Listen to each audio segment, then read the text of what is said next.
let me just give you some brief overview on basics first. A quick wrap up, like you are maybe already aware of it, but still to give you an idea.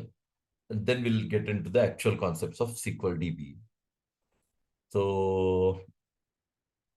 Sir you మీరు all well aware, you know. Sir మీరు చెప్పేది workbench లోనేనా sir classes? My management studio kada. Management studio. Workbench, then it is older version to 2005, 2008. We used to have Workbench, but now we are using Management Studio. SQL సర్వరా sir మీరు చెప్పేది? ఏమంటావు? Yes, correct. SQL Server. This is SQL Server DBA. Okay, so here connecting with SQL Server, as you know, it is RDBMS based product.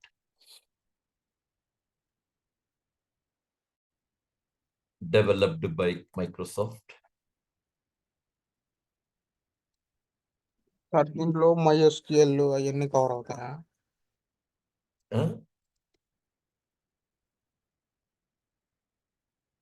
89 it got developed as SQL Server 1.0.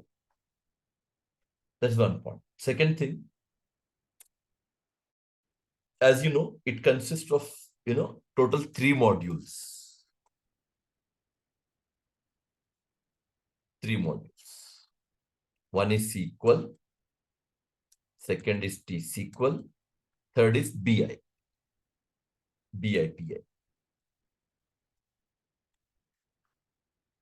Structured query language, transact SQL, business intelligence. This includes 3 parts: SSIS, SSRS, SSIS. Integration services, reporting services, analysis services. Right? And another thing that you find is this SQL, T-SQL, the terms are used, you actually call them in this way. This is non-procedural language. And T-SQL is what you call procedural language. Yes. In terms, this is coding process. This is command and syntax based. Command and syntax, both. Command and syntax based is non-procedural, and purely coding part is procedural.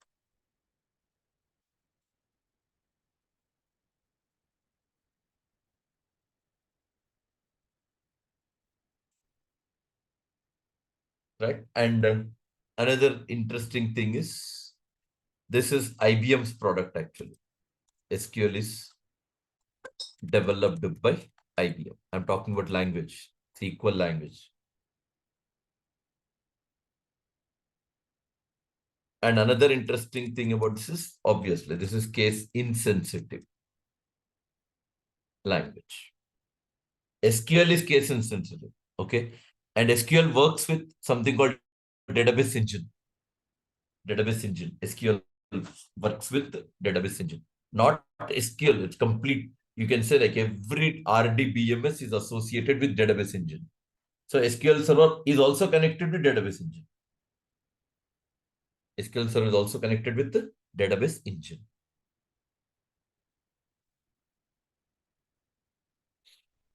Okay, and database engine related, we have something to learn that coming classes will explain. Okay, and another thing that you find is, especially in T-SQL, when it comes to coding, you got 2 which developed for us.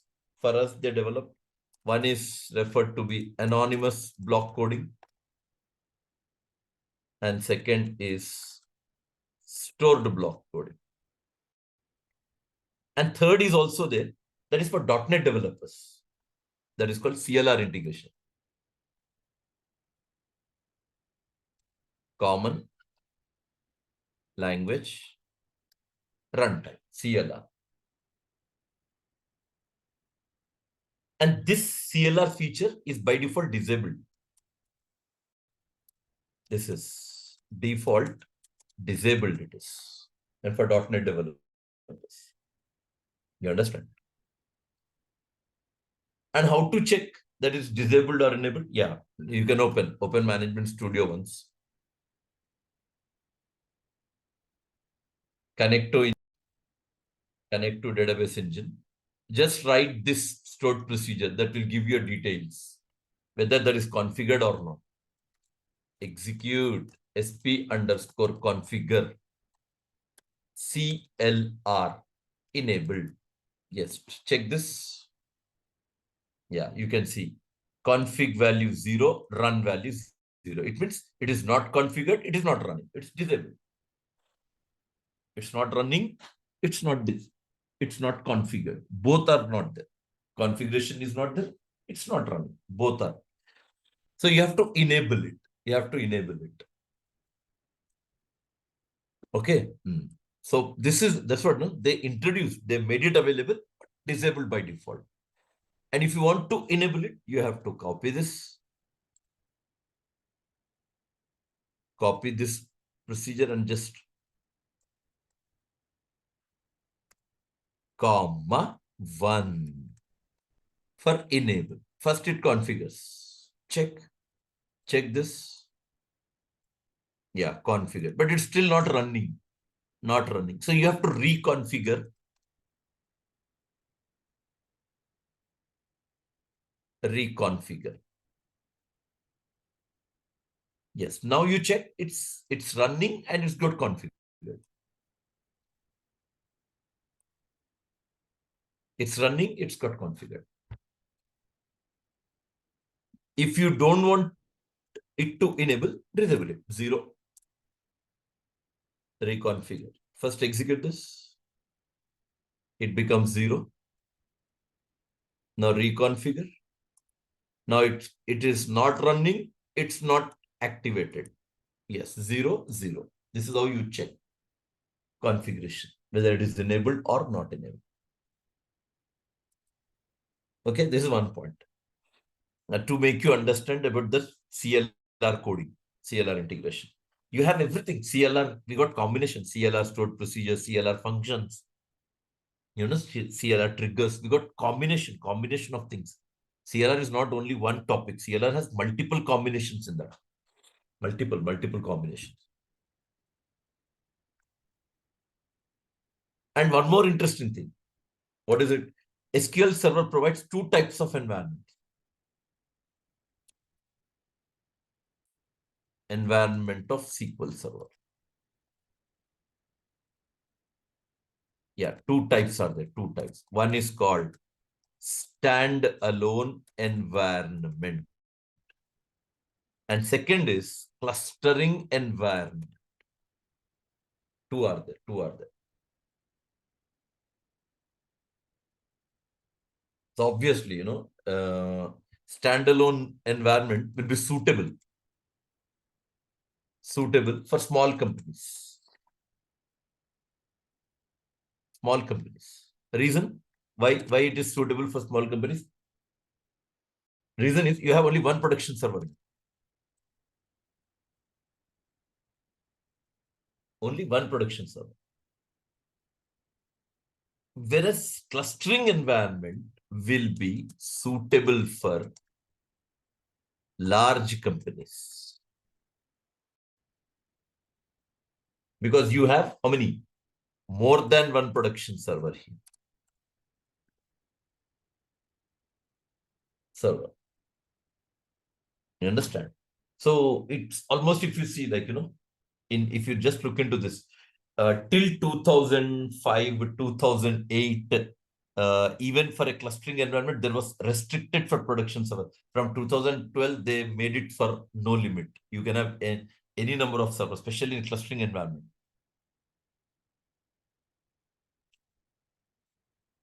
Till 2008, I'm saying, there was a limit for production servers, even for clustering environment. So this was a point that you actually make a, you know, till SQL Server 2008, only we used to have, only we used to have, how many? 16 nodes were created. And from SQL Server 2012 and later releases and whatever other versions we have and later versions, they made of no limit. No, you can have any number of any number.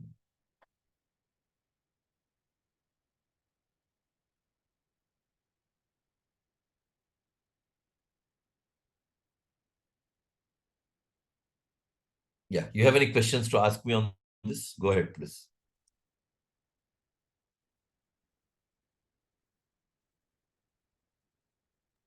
No, sir. That's clear? Okay, fine.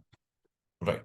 And one more interesting thing I would just highlight, that is how the architecture is actually framed on standalone environment. Standalone environment. I just will refer to one.png file. I'll just come up. Last week in the demo class, I just have covered this, the same architecture. I would just share with you so that you can understand how the process is actually going on.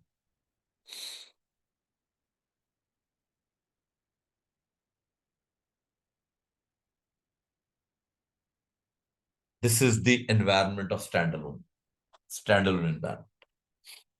What I just tried to figure out with this picture is, here you can see here. First, I was talking about end user. And this is one website. And these all are web pages. These all are web pages. And this is website. And this website is hosted on IIS server. So this is, I'm talking about front end. So you can assume this to be a website developed, whichever a web application you people have an idea about. This can be developed using .NET. This can be developed by using Java. This can be developed by using Python. This can be developed by using Ruby. This can be developed by PHP. That whichever you are familiar, whichever web application development framework you have an idea about, considering that you assume. So, but it is front end, my point, front end.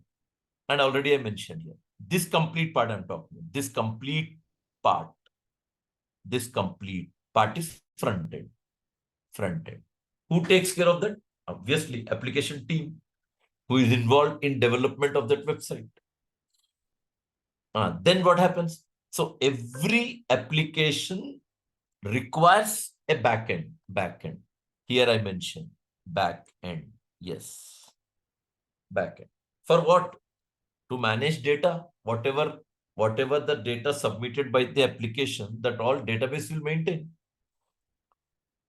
But in database environment, usually they will have one main server you call primary or principal server.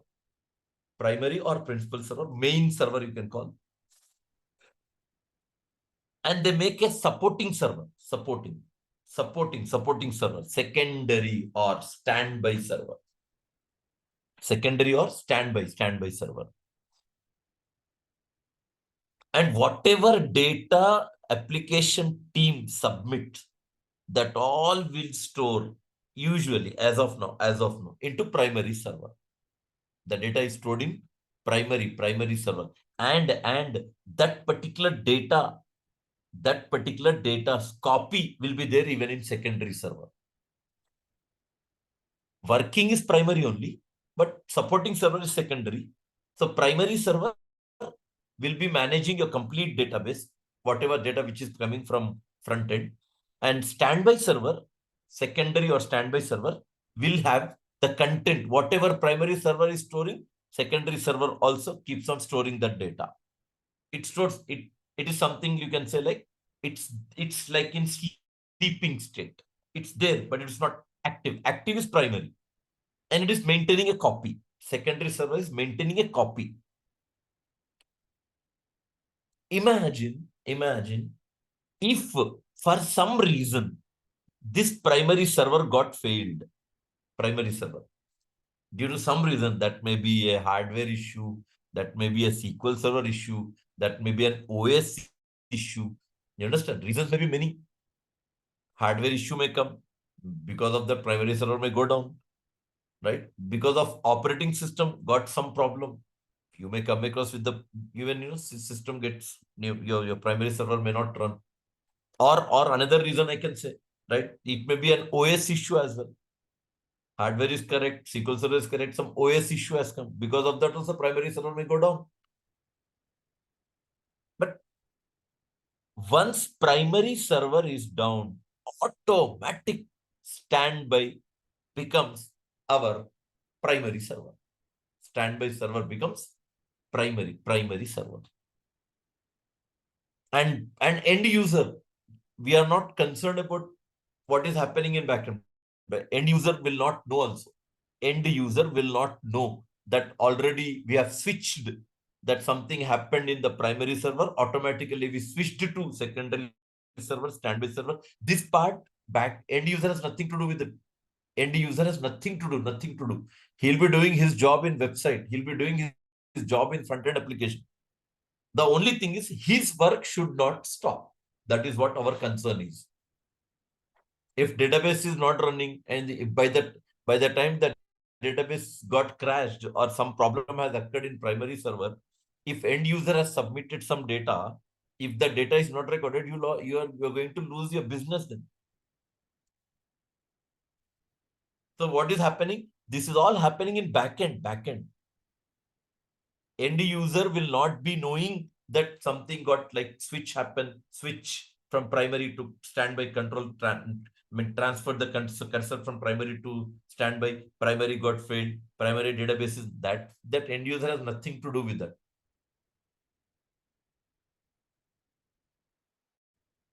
That is the reason the moment primary server is failed, immediate database mail will be sent. Here. DB mail. Here is a DB mail. Yeah. DB mail is sent to whom? Obviously, DB mail is sent to DBA. DB mail is sent to client. DB mail will be sent to application team. These people are important for us. They should know about that failure. They should know about that failure. They should have an idea about that failure.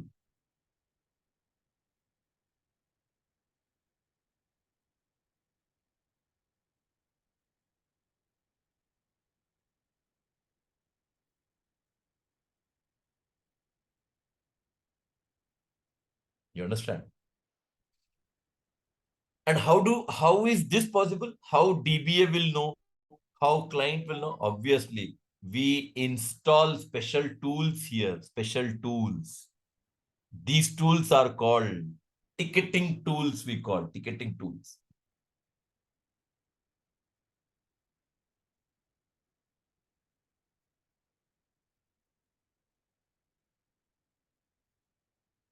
You understand? Big list we have, big list. Yeah. Ticketing tools. I gave example, a few I mentioned, few I mentioned.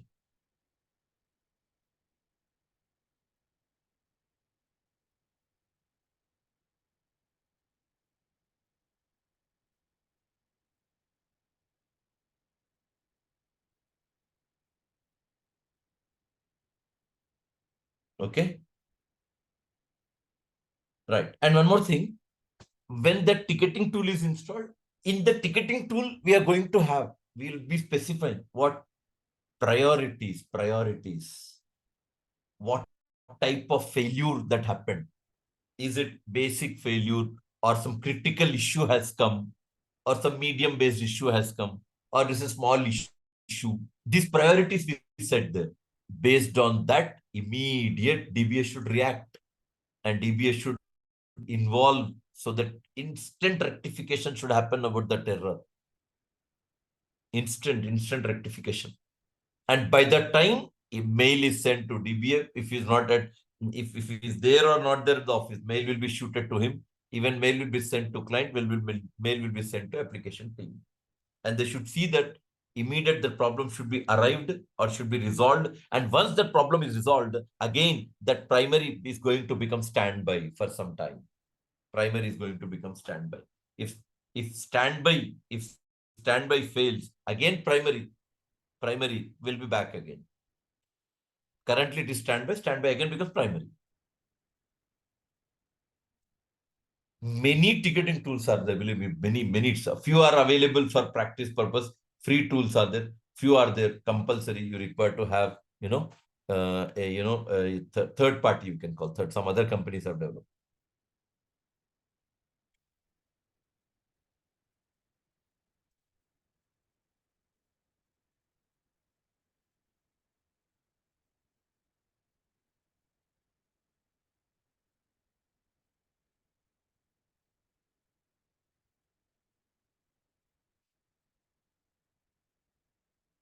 Okay, and one more thing. How do you make this primary server, standby server process?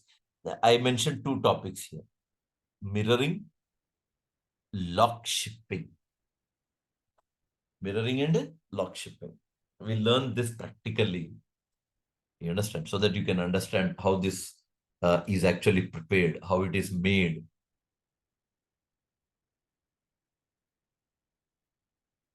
This will be what you call them stand-alone environment.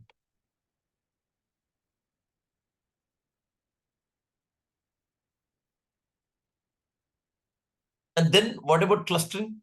Obviously, clustering will be quite vast, architecture than this standalone. Because I'm talking about standalone. Standalone gives you support of only one production. There is no limit. And clustering environment is not a work of one DBA alone. No. Clustering environment is a work of around 4 to 5 administrators. 4 to 5 administrators together can create this what do you call environment, clustering environment. Who are those 5 DBAs? Obviously, who are they? One is SQL DBA. However, he is in need. SQL DBA we require. What more? Yeah, networking. All systems are in network. So obviously you require a network administrator as well. I'm talking about clustering. Clustering environment is not alone DBA creates. It is a work of 3 to 4 types of administrators. One I was saying, one network administrator. Second I was saying our administrator, database administrator, network administrator. And this environment, this clustering environment is created in Windows Server operating system, not this normal Windows operating system.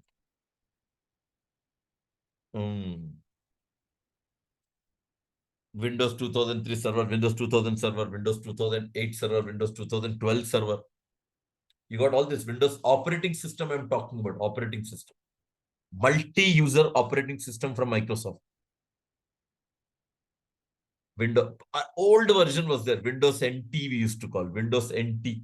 Then after they changed the name of the server, like they call it as Windows Server 2000, Windows Server 2003, Windows Server 2008, Windows Server 2012. You got all these versions. So see, now, how many administrators? Network administrator, database administrator, Windows Server administrator. And who else? Who else we require? Yes, remember, we are going to manage databases in separate storage devices. We don't use hard disks. We got storage devices separately. That storage devices to maintain, we require one administrator profile for them. Storage devices. Because hard disks are very less capacity. SQL Server data, they cannot manage hard disks. So that is the reason. That is the reason companies prefer to manage the data by using what? Prefer to manage the data using what? Storage devices. So even to manage the storage devices, they got administrator for that.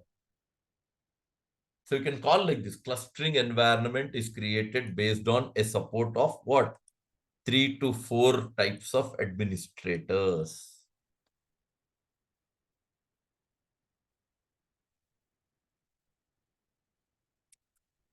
Yeah, you have anything to ask in this architecture? Madhu and Srinivas? No, sir. You're clear with what I said. Srinivas, what about you? Am I audible to you? Yes, clear. Hello. You're not audible, Srinivas.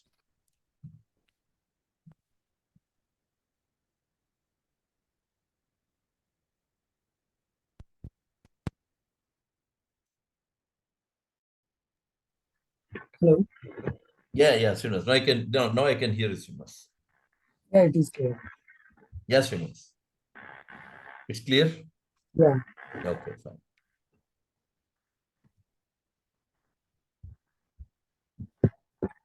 Right. And one more interesting thing I would highlight here. Here I would highlight. And the point is here. Roles of DBA. What are the responsibilities of DBA? Obviously, first part is about two things: installation and configuration of SQL Server. Yes. Two things. Installation and configuration. Both are in your control. Installation and configuration. And in that, what do you know? What you should know? Obviously, you are the one who takes decision on SQL Server. So you should be well aware of all the versions of SQL Server. All the versions. Because whenever project is developed in any application, in any software, especially in a case of front-end application, database is 100% needed. Database. So when you need database, so obviously we're talking about, no? We're talking about what do you need. So we focus on a point. What? That versions you are the one who has idea about, then you are going to take a decision which will be suitable for the application. Second, we talk about editions of SQL Server. All editions idea you should have. Then you should know well aware of pre-installation steps. You're the one who takes care of creating an account, looking for network environment, best server on which this software will be suitable for installation. All these things, you are the one who makes decision on it.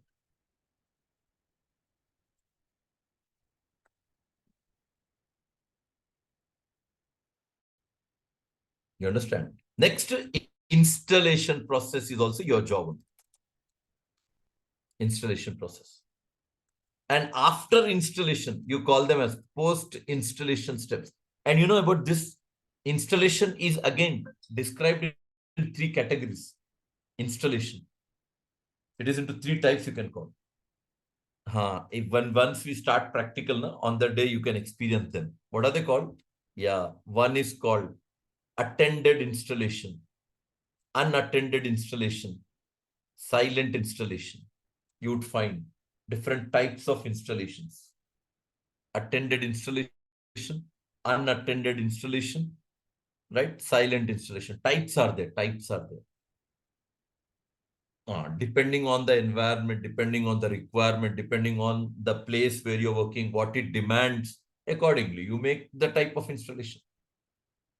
And even server level, few configuration things are there that you are involved in that server level configuration. Database level configuration is also in our control only. Database level configuration. And connection level configuration is also in our control only. Administrator will take care of. Server level, database level, connection level. All configurations are in our control. Database level mein what? database level, with these things you should know. Who should be given access to database, who should not be given access to database, which object should be given to whom, which object should not be given to whom, how to protect security, how to provide security to data, how to, provide security to objects. These all things are there to be focused over this, connection level.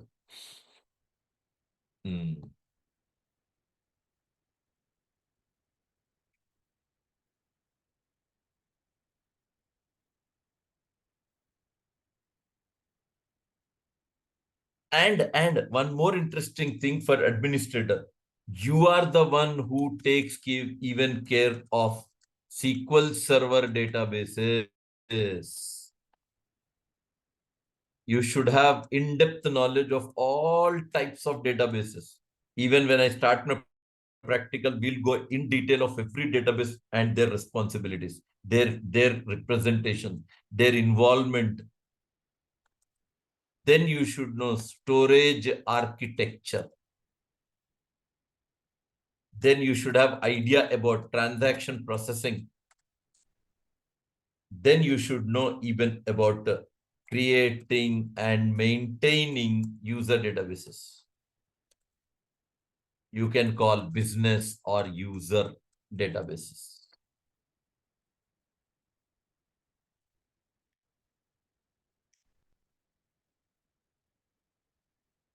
Third level, third. Transaction also. See, if developer is there, developer, SQL developer, you know that a database environment provides 3 types of job profiles. You understand? So one is called database architect, database developer, database administrator. Probably next class I'll talk about those points in detail. As of now, just give you some idea.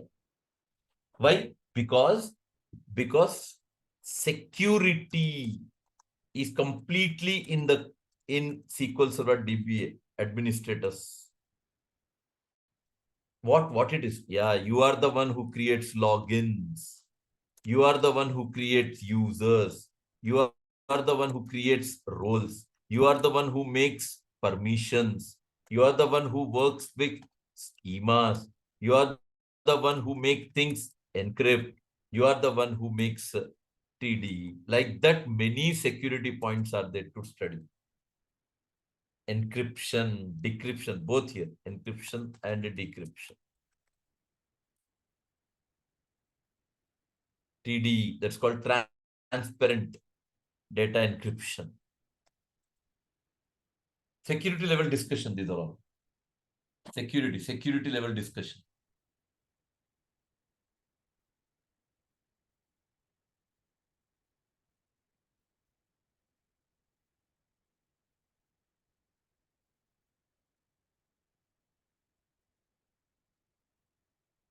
You understand? Plus, we have one more area where you should be quite more have it. What is it? Disaster recovery planning. What it includes? It includes backup, recovery, and restore. And also includes what? Migration of databases and servers. Both. Migration of both. Database migration also includes 4 to 5 mechanisms to manage that. 4 to 5 migration of database we are going to learn. Then we have something more important. You might have idea on this automation, automation tasks. You might have idea on this automation. SQL Server agent. SQL Server agent.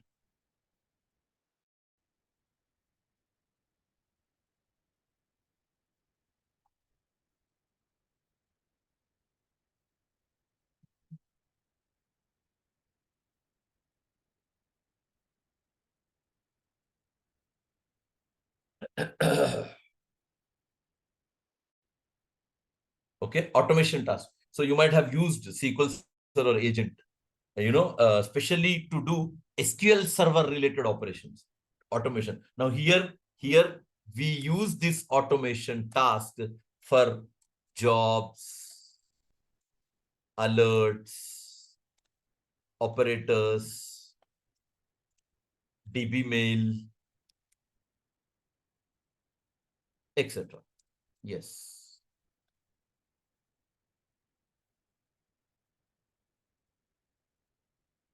And yes, we talk even about high availability. High availability. High availability is like what? That example I took, standard environment.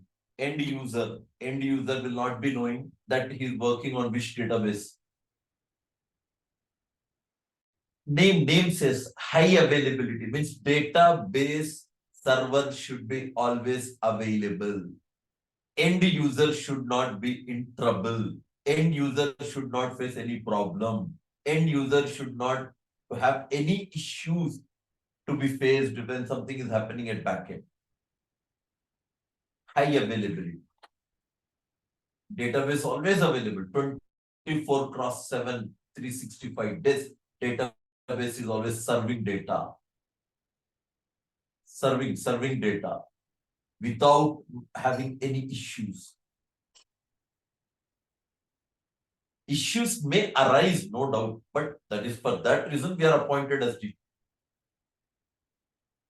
You maintain things with regular point, definitely you don't face any issues in that. Successfully things can be managed. That is the reason why we say like DBA should be proactive or DBA should be reactive. How do you do? Yes, there are many features they introduce for especially high availability. One is called lock shipping. Second is called DB mirroring. Third is called clustering. And fourth is called replication. Lock shipping, DB mirroring, clustering, replication, all these are high availability features.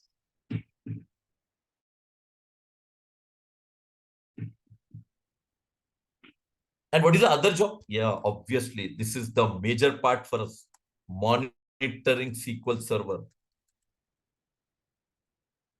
Troubleshooting errors.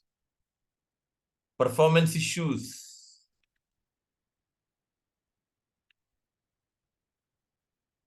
I better start like this. Identify performance issues. Apply tuning techniques.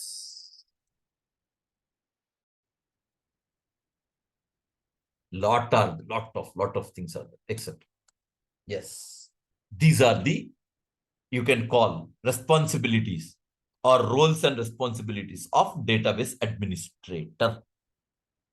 Yes, any questions that you would like to ask me on this, go ahead.